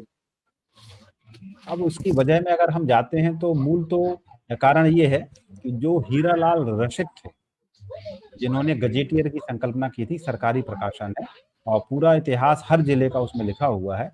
उनका कहना था कि ये जो लोधी जाति है खेती है और ये केवल खेती करते हैं और इनके खेती से जो पैसा आता है वो सारा पैसा ये शादियों में और बड़े बड़े उत्सवों में खर्च कर देते हैं। और उसने स्पष्ट लिखा है कि ये जो है बनिए और नीचे की जाति के लोग माने जाते हैं। और दूसरा, अगर हम खुद से अगर देखें, अपना कारण जानने का प्रयास करें तो ये निकल के आता है कि एक विशेष वर्ग का लेखन शैली में बड़ा योगदान रहा है और उन्होंने भारतीय इतिहास को अपने हिसाब से लिखने का प्रयास किया है। और भारतीय इतिहास जो लिखा गया है, चाहे वो प्राचीन भारतीय इतिहास हो, मध्यकालीन भारतीय इतिहास हो या आजादी के बाद का इतिहास हो, लोगों ने अपने व्यक्तिगत पुट को उसमें जोड़ा है।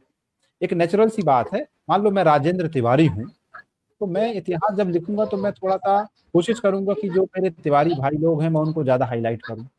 एक नेचुरल होता है। तो कहीं ना कहीं एक ये कमी रही कि हमारे लोग उस लेखन कला में नहीं आ पाए, लेखन वहां तक नहीं पहुंच पाए। अगर अब पहुंचे तो ये आवश्यक हो गया है कि वो वास्तविक इतिहास को तो जनता के सामने लेके आए और इसमें भी आवश्यकता है हमारी युवा पीढ़ी और अगर इसमें आगे आती है तो और भी जो अधूरे काम रह गए हैं या जो क्षेत्र जो कड़ियां भी विलुप्त हैं वो भी आगे आएंगी, वो भी प्रकाश में आएंगी। इसमें अभी बहुत ज़्यादा काम की आवश्यकता है। सर, आपने हृदय साई जी का इतिहास लिखा, इसके लिए तो आपका हम सादर आपको नमन करते हैं। और आपका योगदान तो लोधी समाज में अविस्मरणीय है जो आपने किया हुआ है। इसके अलावा हम चाहते हैं कि लोधी समाज का जो इतिहास है क्रमबद्ध तरीके से डिजिटलाइज भी हो, और जो आपकी बुक्स है वो डिजिटलाइज अगर बुक फॉर्म में अवेलेबल हो सकती है तो हम जन जन तक, लोधी की जन जन तक इस बात को पहुंचा सकते हैं सर। एक्चुअली क्या है, इसमें मैं सोच रहा हूँ कि अलग से जब मुझे टाइम मिलेगा तो मैं हृदय साई के ऊपर अलग से एक किताब मेरे दिमाग में है कि मैं लिखूंगा, क्योंकि उनके जो परिवार के लोग हैं उनसे भी बहुत सारी नई जानकारियां मुझे मिली हैं। अभी जो मेरी किताब है वो रिसर्च इंडिया प्रेस नई दिल्ली से पब्लिश है, और चूंकि पब्लिकेशन में कुछ रूल्स रेगुलेशन होते हैं, कुछ कंडीशंस होती हैं, तो उनके कारण जो है उसका हम 30-40% डाटा तो सार्वजनिक कर सकते हैं, उससे ज़्यादा नहीं कर सकते। हाँ, लेकिन हम नया एक अलग से लिख सकते हैं, और कहीं न कहीं मुझे अब लग रहा है कि मुझे इस पे काम करना है। मैं अभी कुछ अपने व्यक्तिगत कामों से जब फ्री होऊँगा, तो मैं इस पे काम करूँगा। क्योंकि जब तक हम क्षेत्रीय पुट नहीं ले लेंगे, उनके परिवारजनों से जानकारी इकट्ठी नहीं कर लेंगे, तब तक वो कंप्लीट इतिहास नहीं हो सकता। केवल ब्रिटिश दस्तावेज़ों के आधार पे जो भी हम इतिहास अभी तक पढ़ रहे हैं, वो कंप्लीट नहीं है, क्योंकि वो उनके दृष्टिकोण से लिखा हुआ है, वो उनके हिसाब से लिखा है। जैसे हम कहते हैं कि वो हमारे क्रांतिकारी थे, वो कहते हैं वो बागी थे। हम कहते हैं 1842 की क्रांति थी, वो कहते हैं 1842 का विद्रोह था। हम कहते हैं 1857 का हमारा स्वतंत्रता संग्राम था, वो कहते हैं नहीं, वो भी एक विद्रोह था। तो ये शब्दों का हेर-फेर है, और इसको भी दूर करने की बहुत ज़्यादा आवश्यकता है। वो लेखन कार्य से ही होगा।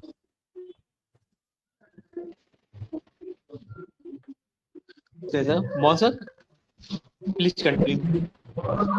जी, मेरा ये सवाल है कि जो आप जबलपुर में बात करते हैं कि जहाँ कुछ लोगों को फांसी दी गई चंडाल भाट नाम के स्थान पर, और जहाँ आप बताते हैं कि दीनदयाल बस स्टैंड है वहां पर, तो वो कौन सा स्थान है? क्योंकि वहां पे कई जगह जहाँ भैरव जी का मंदिर है उसको बताते हैं, कई लोग बस स्टैंड के पास एक जगह बताते हैं। आपको कुछ अंदाज है वो कौन सी जगह? क्योंकि वहां से दो चीजें मिली थी, वो फिर नागपुर में रही। जैसे राधा हृदय शाह थे, उनका बख्तर जो है वो नागपुर में हाँ, है, बख्तर। और उनसे संबंधित जानकारी है, तो वो भी 1.25 कुंटल का है। बाकी तो फांसी का जो स्थान है उसको लेके थोड़ा भ्रम की स्थिति बनी, क्योंकि मैं खुद भी वहां स्पॉट पे गया हूँ। इसमें क्या है कि अलग-अलग प्रकार की चीजें निकल के आती हैं। जब हम उनसे बात करते हैं कौशलेंद्र सिंह से, उनके परिवार के जो वारिसान हैं, तो वो कहते हैं कि जो चांडाल भाटा था, वो जो बस स्टैंड अभी बना है दीनदयाल, उसके आसपास का इलाका रहा है। एक्चुअली एक्यूरेट स्थान के बारे में समझ में नहीं आ रहा है। ये समस्या यहाँ नरसिंहपुर में भी थी, राजा डीलन शाह के बारे में। उनको जब फांसी दी गई थी, तो यहाँ पर भी एक पीपल का पेड़ है, एक्चुअली 2 पीपल के पेड़। तो यहाँ पर जो कलेक्टर थे उन्होंने एक चबूतरा भी वहाँ बनवाया था, लेकिन बाद में पता चला कि वो बाजू वाले पीपल के पेड़ पे उन्होंने दिया हुआ था। तो स्थान आगे पीछे हो सकता है, लेकिन मूल जो बात है कि उनको फांसी दी गई, इस बात को नहीं टाला जा सकता। और कहीं न कहीं वहाँ के जो क्षेत्रीय लोग हैं, हमको उनसे जानना पड़ेगा। अगर हमको ये स्थान का पता चल जाता है, तो कहीं न कहीं ये भी एक बहुत बड़ी उपलब्धि होगी। हम स्मारक के तौर पर वहाँ कुछ 4 ईंटों का लगा के कुछ एक श्रद्धांजलि उनको दे सकते हैं। तो इस पे ये क्योंकि ये प्रयास किया गया था, मगर वहाँ ये प्रयास इसका मैंने खुद भी जाके किया था, मगर चूंकि अलग अलग जानकारी आई, तो वो एक पर्टिकुलर जो स्थान मिलना चाहिए उसमें 2 किलोमीटर का फर्क था, और 2 अलग अलग स्थान बताए गए थे, तो वो हो नहीं पाया। मेरा एक और सवाल ये है कि जैसा कि आपने बताया कि 1920 के लोगों को तो लोग फ्रीडम फाइटर में गिनते हैं। इससे पहले के जितने लड़ाके थे हमारे, जितने लोगों ने अंग्रेजों के हिसाब से विद्रोह किया, हमने आजादी की लड़ाई लड़ी है, उनको फ्रीडम फाइटर नहीं माना जाता। इसको लेके एक लंबी लड़ाई आजादी के बाद से ही चल रही है, ठीक है। और जो 1871 का फ्रीडम ये था किमल ट्राइब एक्ट, इसमें सबसे पहले 127 जातियां, फिर 198 जाति, फिर 666 जाति किमल ट्राइब एक्ट के अंतर्गत पैदाइशी अपराधी जातियां, ये सब जोड़ी गई है। तो आपको क्या लगता है ये लड़ाई किस तरह से कंक्लूड होगी? कैसे हम लोग अपना उद्देश्य को पा पाएंगे? इसमें कहीं न कहीं मुझे लगता है कि सरकार की इच्छा शक्ति के बगैर इसमें कुछ संभव नहीं है, क्योंकि मैं यहाँ पर व्यक्तिगत कटाक्ष नहीं कर रहा हूँ। आजादी के पहले 1920 तक भी आप लोगों को फ्रीडम फाइटर्स मानते हैं, उनको आप सुविधाएं देते हैं। आजादी के बाद भी हमारे जो मीसाबंदी भाई थे उनको भी आप पेंशन देते हैं। तो फिर 1857-42 वालों से ऐसी क्या बुराई है?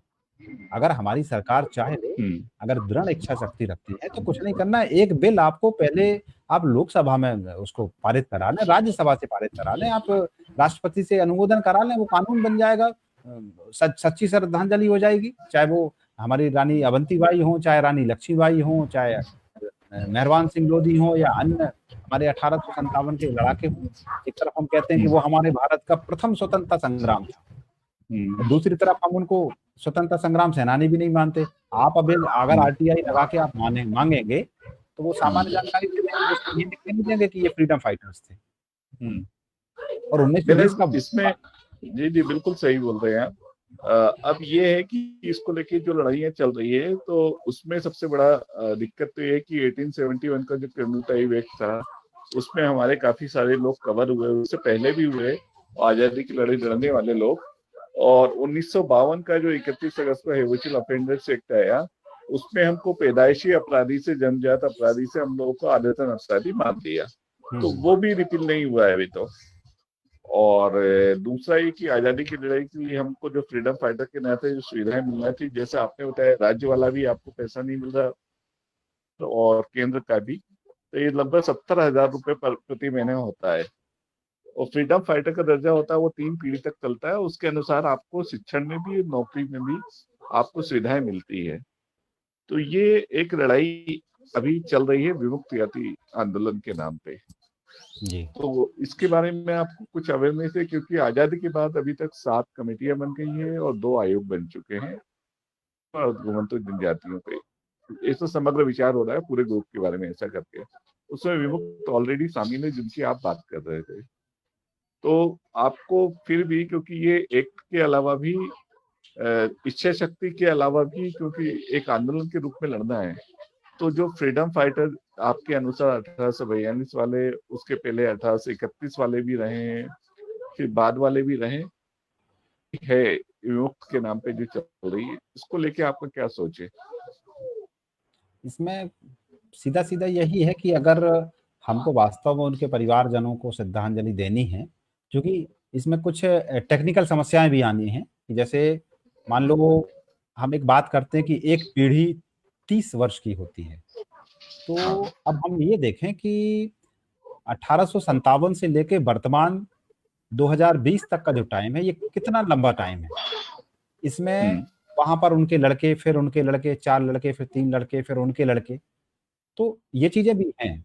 तो कहीं ना कहीं उसमें सरकार उसमें ऐसा है पटेल साहब, उसमें ऐसा है कि जब मिलना शुरू होगी उससे फिर उसके बाद 3 पीढ़ी तक मिलना है। ये समझो कि आज अगर 1842 से 57 की कोस्टन सिंह जी के परिवार को अभी मिलना शुरू होती है, तो अब आज से 3 पीढ़ी तक मिलेगी। अच्छा, मुझे तो पता नहीं क्यों ये लगता है कि यदि आप उनके परिवारजन मानते हैं कि वास्तव में उनकी आर्थिक स्थिति इतनी अच्छी नहीं है, लेकिन अगर सरकार स्टार्टिंग में केवल इतना कर दे अभी कि उनको फ्रीडम फाइटर्स मान ले और जहाँ के वो हैं वहां पर उनके नाम से क्षेत्रों के नाम, महाविद्यालयों के नाम, विद्यालयों के नाम, हॉस्पिटल के नाम, उनकी एक बड़ी मूर्ति, ये भी अगर स्टार्टिंग में सरकार कर देती है और उसके बाद एक आयोग का गठन कर देगी, तो आयोग अपने हिसाब से काम करेगा कि इसमें क्या इनको दिया जा सकता है, कितनी वित्तीय हम इनको सुविधाएं दे सकते हैं, वो फिर चलता रहेगा। अगर इच्छा शक्ति है तो स्टार्टिंग में ये किया जा सकता है। इसमें भारत सरकार को बहुत ज्यादा खर्चा या मध्य प्रदेश शासन को बहुत ज्यादा खर्चा नहीं आएगा। हालांकि इसमें मध्य प्रदेश शासन अकेला कुछ नहीं कर पाएगी, क्योंकि ये विषय जो है ये पूरा भारत से संबंधित है। 57 वाला जो मामला है ये पूरे भारत से, क्योंकि नरसिंहपुर की बात हो रही है और राजा कौशलेंद्र सिंह जी की बात हो रही है, जो कि राजा हृदय शाह के ये वारिश थे, वारिश हैं अभी। हाँ, वारिश। तो मुझे मालूम है फाइटर भले ना माना हो, पर इनको जो 1883 गांव इनके क्षेत्र में आते थे रियासत में, उसके बदले 100 एकड़ के आसपास जमीन दी गई थी। और जब ये जमीन आज ये मांगते हैं तो वो पूरा वन क्षेत्र हो चुका है, तो इसलिए वो जमीन भी नहीं मिल पाती है। तो एक नए सिरे से जालम सिंह जी पटेल और हम लोगों ने ये लड़ाई शुरू की है मध्य प्रदेश शासन से कि भले वो वन क्षेत्र हो गया और कम से कम उनको जो 100 एकड़ जमीन बोली गई थी वो तो दी जाए। और राजा हृदय शाह और उनके परिजनों जो लंबी लड़ाई लड़ी है देश की आजादी के लिए और समाज के गौरव है हमारे, तो उनकी प्रतिमा, उनके जो भी कार्यक्रम होते हैं, जयंती और उनका शहादत दिवस होता है, तब वो कार्यक्रम जरूर रखे जाएं और उनको मनाया जाए शासन स्तर पर। ये एक लड़ाई हमारी चल रही है और केंद्र सरकार से भी ये चल रहा है कि विमुक्त यात्रियां जितनी थी हमारे जैसी, और उनके लोगों को, उनके परिजनों को, उनके वारिसान को आजादी की लड़ाई का जो फ्रीडम फाइटर वाला दर्जा है वो मिले और फिलहाल कम से कम विमुक्त यात्री का सर्टिफिकेट मिले। तो आपको क्या लगता है, अगर विमुक्त यात्री का इस तरह से सर्टिफिकेट मिलता है तो वो हमारे लिए गौरव की बात है या नहीं? अब अगर हम आर्थिक सहयोग के हिसाब से देखें तो विमुक्त जाति का जो सर्टिफिकेट मिलेगा वो तात्कालिक राहत तो रहेगी, लेकिन यदि हम व्यक्तिगत हृदय शाह की बात करें तो कहीं ना कहीं वो जाति गौरव के अलावा वो क्षेत्रीय गौरव है। उन्होंने पूरे क्षेत्र के खातिर उस समय की विश्व की सबसे बड़ी ताकत से 18 माह लंबा संघर्ष किया। जब हम इसको देखते हैं तो ना इसमें जो बड़े बड़े फ्रीडम फाइटर 57 के रहे या उसके बाद के रहे वो सब बौने हो जाते हैं। मैं केवल ये इसके कारण से नहीं कह रहा हूँ कि मैं इस जाति का हूँ, मैं एक इतिहासकार हूँ और इतिहासकार होने के नाते पहले मैं ये देखता हूँ कि वास्तव में किसने क्या किया। अगर किया है तो वो उसका अधिकारी है, उतना उसको सम्मान इतिहास में मिलना चाहिए। तो हृदय शाह के संदर्भ में 1842 में तो मैं डंके की चोट पर इस बात को कह सकता हूँ कि उनको जब गौरव की सम्मान देने की बात सरकार को करनी है तो जातिगत के ऊपर उतना भाव से उनको देखना पड़ेगा। पूरे भारत में 42 में केवल एक ही नायक मिलता है जिसे 18 माह लगातार लंबा संघर्ष अंग्रेजों से न केवल किया, अपनी शर्तों पर समझौता करके फिर संधि हुई। वही अंग्रेजों का जो सबसे बड़ा अधिकारी था उसको आके खुद बात करना पड़ी और ये किनकी लॉर्ड शर्तों पे एलन समझौता करना। बिल्कुल बिल्कुल, ये बहुत बड़ी बात होती है। गवर्नर जनरल से मिल पाना टेढ़ा काम है, वो खुद आके जो है इनसे बात कर रहा है, मतलब ये बहुत बहुत बड़ी बात है। जो इतिहासकार जो हैं वो गवर्नर जनरल मतलब वो जानते हैं कि क्या होता है, ये क्या है ये। इसका आशय ये हुआ कि इतिहास को वापिस से लिखने की जरूरत है और कुछ लोगों को ये सर्टिफिकेट, इस तरह के आजादी के सर्टिफिकेट हासिल करके अपने को एक नया इतिहास लिखने की भी जरूरत है। हाँ, एक संतुलित इतिहास, व्यवस्थित इतिहास, सही इतिहास जो छूट गया है वो भी इसमें जोड़ा जाए। इतिहास तो लिखा गया है लेकिन व्यवस्थित इतिहास लिखने की आवश्यकता है, जिसका जितना योगदान है वो उसमें लिखा जाए और इसमें कहीं पर भी वंश, जाति, रक्त ये सब भाव बिल्कुल नहीं आने चाहिए और ये आवश्यक भी है, तभी हमारा कंप्लीट इतिहास हो पाएगा। बहुत बढ़िया। मैं से विजय कुमार लोधी से बोलूंगा, विजय सिंह लोधी साहब से, कि आगे की रूपरेखा पे ध्यान दें। सर मेरा एक क्वेश्चन होता है कि आज जैसे हम नौजवानों से बात करते हैं कि उनको कुछ चीज ढूंढना होती है तो गूगल पर सर्च करते हैं और गूगल पे भी विकिपीडिया में बहुत अधिक विश्वास करते हैं। तो हमारे जो समाज का इतिहास है वो विकिपीडिया पे अपडेट कैसे रहे हमेशा, जैसे हृदय शाह जी का इतिहास है या और भी गौरवशाली इतिहास है वो विकिपीडिया में अपडेट करना पड़ेगा, क्योंकि आज का नौजवान हमेशा उसे वहीं पर जाता है और वहीं पर बात करता है, बात सुनता है, देखता है, वहीं से लोग पढ़ते, लोग बताते भी हैं। आज हमसे बोला कि इनके बारे में बोलना है, हम गूगल सर्च करेंगे, विकिपीडिया पे जाएंगे, वहां पर जो लिखा होगा हम उसको दूसरे को बता देंगे। तो वहां पर विकिपीडिया पर इतिहास अपडेट करने की हमें क्या करना चाहिए, और आप वहां पर कुछ इस टाइप का एग्जाम कुछ दे रहे हैं सर वहां पर? कुछ तो मैंने रिसर्च पेपर जो पब्लिश कराए हैं वो तो उस पर डले हुए हैं। हम इसमें ये कर सकते हैं कि छोटे छोटे टुकड़ों में एक एक व्यक्ति विशेष की जानकारी हम उसमें डाल सकते हैं और जब वो संकलन हमारा इकट्ठा हो जाएगा, बड़ा हो जाएगा, तब फिर हम उसको सामूहिक रूप से भी डाल सकते हैं, जी सर। एक फोल्डर बना के भी डाल सकते हैं। लेकिन स्टार्टिंग में तो हमको छोटे छोटे एक एक व्यक्ति की थोड़ी थोड़ी जानकारी करके उसमें अगर उनके चित्र मिलते हैं तो चित्र डालें, या उनके और भी काम मिलते हैं वो जो उनने किए हैं या जो लेखन का काम है वो हम थोड़ा थोड़ा करके डालते जाएं, तो वो आगे जाके वो उनको जब वो सर्च करेंगे गूगल पे, जहां भी सर्च करेंगे मैटर उनको वही मिलेगा, ये एक ऑप्शन के रूप में उपलब्ध रहेगा, वो उसको देख सकते हैं। सर जैसे मेरे कोई नौजवान साथी अगर विकिपीडिया पे उसको कोई डॉक्यूमेंट्स मिलते हैं, कोई सोर्स मिलता है, वो विकिपीडिया पे अपडेट कराना चाहता है, तो इसका क्या प्रोसेस रहता है? इसके बारे में थोड़ा बताने का बताइए सर। उसका बहुत ज़्यादा तो मुझे आइडिया नहीं है, लेकिन उसमें अपन देखेंगे, उसका पता करेंगे क्या उसका प्रोसेस है। हाँ, क्योंकि सर वहाँ पर हम लोग के इतिहास को अपडेट करना ही बहुत ज़रूरी है, नौजवानों के हुँ। लिए, हमारे नौजवानों के लिए, क्योंकि जब तक हमारे गौरवशाली इतिहास नौजवानों को मालूम नहीं पड़ेगा, हाँ, हमारे बिल्कुल। समाज को नहीं मालूम पड़ेगा, तब तक हमारे समाज जो उसको गर्व भी नहीं कर पाएगा।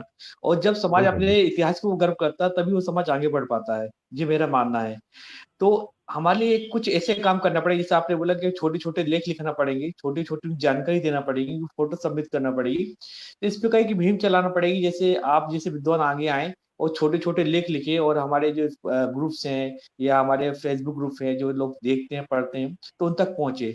तो हम चाहेंगे कि हम आपसे निवेदन करें कि इस प्रकार का जो कार्यक्रम है आपको चालू करना चाहिए, आप जैसे विद्वानों के लिए, जिससे हमारा समाज अवेयर हो सके और समाज को नई-नई जानकारी मिल सके सर।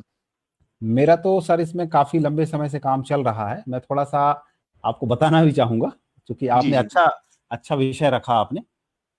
मैं किसी न किसी के बारे में लिखते रहता हूँ। जैसे ये छत्तीसगढ़ से ये अपना मंडला से प्रकाशित है। इसमें जी भी सर। मेरा एक लेख निकला हुआ है, फ्रीडम फाइटर्स ही हैं वो। इसी जी सर। प्रकार से ये 57 की क्रांति है, इसमें है एक ठो। जी सर। ये लोकल स्तर पर ये मैगज़ीन्स निकलती हैं, तो मैं देते रहता हूँ। मेरा जी सर। काम तो मैं अपने स्तर से कर रहा हूँ और चल ही जी, रहा है। जैसे ये एक इंटरनेशनल कॉन्फ्रेंस हुई थी, इसमें मैं दिया था, है ना? तो जी, ये सब जी, लेख ही हैं, ये अपने जो फ्रीडम फाइटर्स हैं, उन्हीं के लेख हैं जी सब, सर। इनमें जो मैंने दिए हुए हैं, वो निरंतर काम चल रहा है। सर मैं आपसे अपने एक स्तर से निवेदन करता एक रहता हाँ, सर आपसे एक निवेदन और था कि आपने हृदय जी को लिखी हुई बुक्स लिखी हुई है। हम चाहते हैं कि छोटी-छोटी जानकारी डिजिटल फॉर्म में आप हमारे दर्शकों को तक पहुँचाएँ, तो जिससे उनके लिए भी इतिहास का ज्ञान हो सके और आप इतिहास पे गर्व सकें। तो वो मेरा आपसे एक निवेदन रहेगा सर। हाँ, अपन ये पीडीएफ फाइल बना के छोटी-छोटी डाल सकते हैं उसमें, वो तो किया जा सकता है। या जो सेपरेट जी, पेपर जो प्रकाशित किए हैं, जैसे दमोह में हिंडोरिया के जो थे, उनका एक जी, मैंने एक सेमिनार के लिए पेपर भेजा हुआ था। जी, इनकी पीडीएफ बना के अपन डाल सकते हैं। रामगढ़ जी की सर। अवंतीबाई लोधी पर भी पेपर 2-3 जगह नेशनल इंटरनेशनल सेमिनार में प्रेज़ेंट किए हैं, अपन इन पे भी पीडीएफ जी, बना के डाल सकते हैं। ये काम तो कर बिल्कुल सकते सही हैं। है। हाँ सर, ये काम हमें करना पड़ेगा सर, हमारी गोल सत्य सबको बताने के लिए। और सर मैं आपका बहुत-बहुत धन्यवाद देता हूँ कि आपने हृदय साह जी के बारे में हम लोग को अवगत कराया और ऐसी छोटी-छोटी जानकारी दी जो बाकी हम लोग को नहीं मालूम थी। पटेल साहब आपका जागरूक मंच पर बहुत-बहुत आभार तथा धन्यवाद आपका कि आपने हम लोग के लिए दर्शकों के लिए छोटी-छोटी बातें, बहुत महत्वपूर्ण बातें हम लोग को बताई, जो शायद इनसे अनभिज्ञ थे और इतना गौरवशाली इतिहास आज हमें गर्व महसूस हो रहा है कि हमने लोधी समाज में जन्म लिया हुआ है। और आप जैसे जो महानुभाव हैं, आप जैसे विद्वान हैं, उनकी आज के समाज को बहुत ज़्यादा ज़रूरत है, समाज को नए मार्गदर्शन करने के लिए। आप लोगों का भी बहुत-बहुत धन्यवाद। मोहन सिंह नरवरिया जी का, आपका विजय सिंह जी का, कि आपने मुझे एक प्लेटफ़ॉर्म दिया, एक मंच दिया। मेरी अपनी बात मैं आसानी से रख पाया। इसके लिए जागो लोधी समाज और आप सभी जो है बधाई के पात्र हैं, और मैं भी आप लोगों का ऋणी रहूँगा कि एक सही मंच पे, सही प्लेटफ़ॉर्म पे एक सही बात मुझे रखने का अवसर मिला। नमस्कार जी सर। धन्यवाद, बहुत धन्यवाद। बहुत-बहुत धन्यवाद। धन्यवाद। बहुत-बहुत धन्यवाद। नमस्ते।